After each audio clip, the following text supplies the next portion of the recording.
Thomas? Thomas, wake up, old boy. Thomas jumped. His eyes darted around the sheds. He looked to see Edward, sitting close by. "You better start keeping a better track of the time, Thomas," he told him. "Now that the fat director is putting me back to work, I won't be here to make sure you wake up on time." Yes, of course," stammered Thomas. "Thank you, Edward. Oh dear, I'd better go arrange the first train. The passengers will be cross if they're late." And with that, Thomas hurried away to the carriage sidings. The coaches were pleased to see Thomas. "You're running late! You're running late!" they teased as Thomas gently buffered up to them. "Only by a few minutes, my dears," laughed Thomas.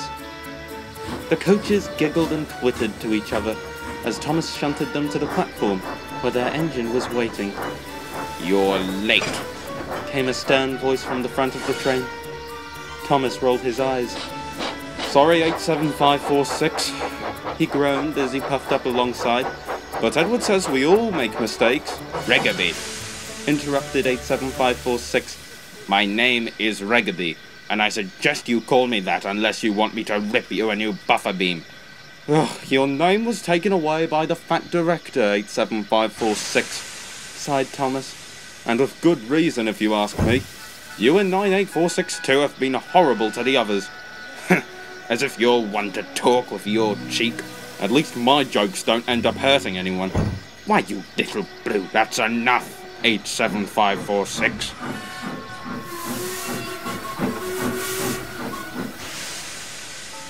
"Ah, Alfred. Just the engine I wanted to see." "You mean 98462? You're not the only engine who lost their name." "Oh, don't you listen to Fat Hat's nonsense, Alfred. He, much like the little blue twit to my right, oi, they don't understand how great we are, Alfred. Don't let them underhand us. I think their treatment towards us is quite fair, 87546. I suggest you face the music and go up before it's too late." "You and I will discuss this later. Come along, you good-for-nothing coaches."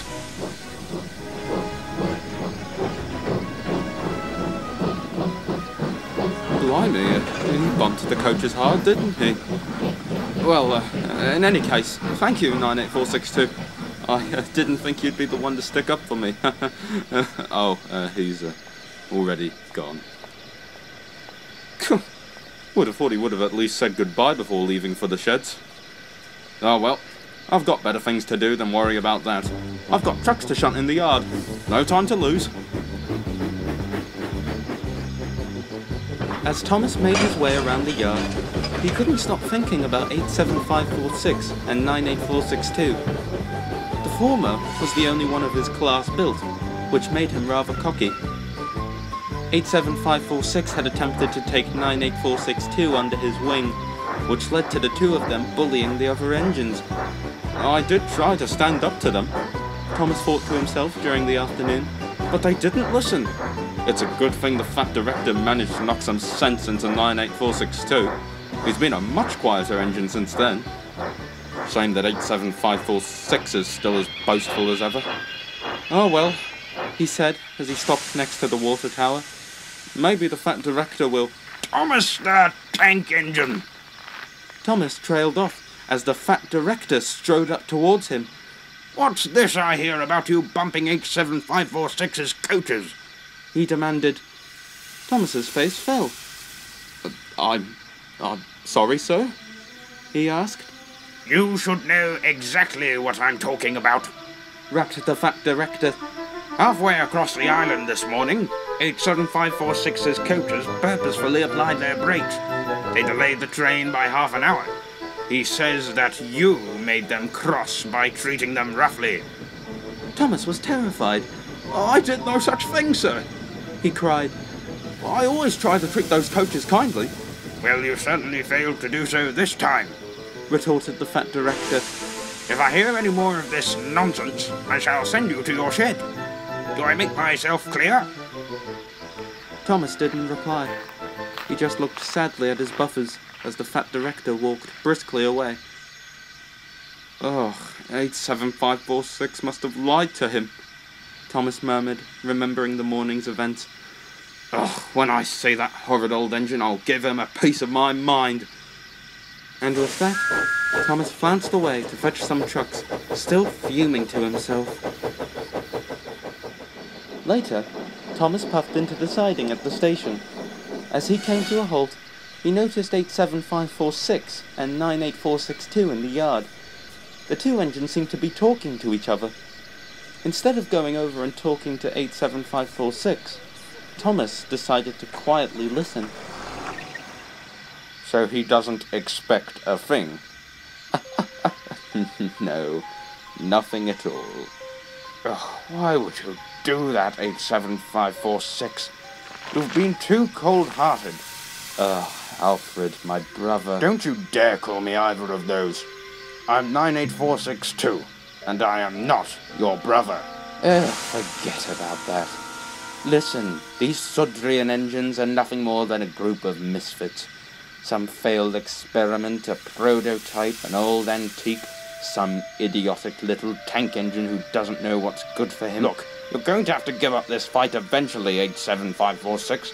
The Fat Director is only one step away from sending us back to London.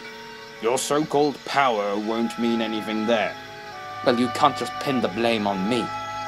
If you hadn't decided to betray me and stop following my plans, you and I would be on top of the ranks here. We'd be like kings of the railway. If I kept listening to your silly schemes, you would have caused some serious trouble. It's about time you shut this down, 87546. It has gone on for long enough. 87546? Are you listening? I believe we are being watched. I beg your pardon? 87546?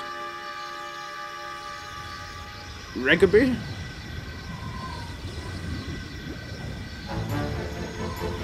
Thomas, you eavesdropping little weasel! Rigby, wait! No, cinders and ashes!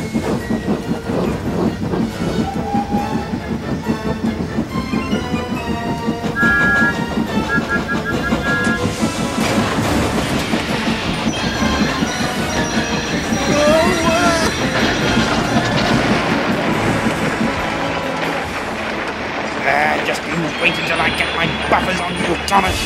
Rigby, what on earth are you doing? Giving this little blue puffball a lesson to remember by trying to smash him off the main line. It's what he deserves. What for? For sticking his funnel where it doesn't belong. What is the meaning of this? 87546? What do you think you're playing at?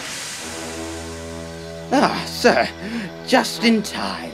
Thomas here decided to play a trick on me. Oh, come off it, you idiot. Tell him the truth. Don't you dare try to lie to him twice in one day. Stay out of this, you traitor. Silence! I've had quite enough of both of your antics. I shall not tolerate bullying, deceit, and arrogance on my railway. This incident has proven to me that neither of you can be trusted on this island anymore. I shall arrange for the both of you to be sent back on the next goods train to London. But first, I think we need to have a little talk. Thomas, I would like you to stay and tell me everything. Yes, sir. Of course, sir.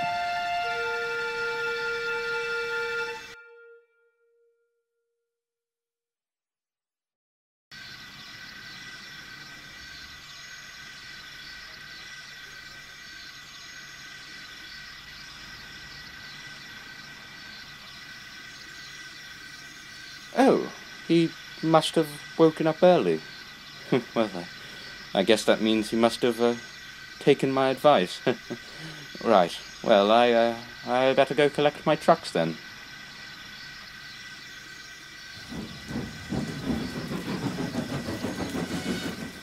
Oh, goodness me, Thomas, are you all right? What's the matter? He's gone. Who is? Who's gone? Alfred. I asked driver and fireman to come early so I could come and say goodbye to him. Oh. Did he say goodbye back? Yeah. I didn't think he was the sort of engine to say goodbye, but he did. Ah, well, that's something, I suppose. I'm guessing he took 87546 with him? Yeah, they double-headed the goods train bound for London. Ah. I see. I'm sorry, Thomas. Could I ask you a question, if it's all right with you? Oh, Of course, Edward. Alfred. Do you think he changed? Yes. Yes, I do, Edward.